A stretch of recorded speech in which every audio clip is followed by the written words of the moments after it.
Conservation of momentum tells us that the total momentum in any closed system will remain the same all the time. And since momentum is equal to mass times velocity,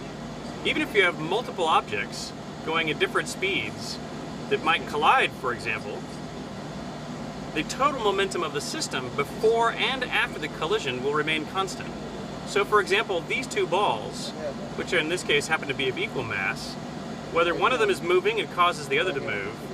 or they're both moving and collide and move off in different directions, the total speed and the total mass of the entire system always remains the same. So for example, if this had a velocity of 0, and that had a velocity of 1, the first one might impart some of its momentum onto the second, but the total between the two remains the same.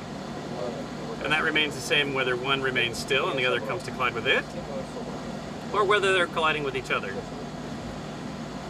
It even works, in this case I put Velcro, it even works if these two stick together, the total momentum remains the same. So for example, if I can get these two to stick together while one is stationary and the other is moving towards it, once they stick together, the total momentum remains the same, so the combined objects will have half the velocity of the one initially that was moving. Conservation of momentum makes it actually quite interesting and challenging to move around the ISS if you don't have something to reach onto a handhold. Because if you get trapped out in the middle, there's no wiggling you can do, no swimming you can do that will get you over to a handhold so that you can pull yourself to move through the station. Because no matter what I do here, if I just stay floating in the middle,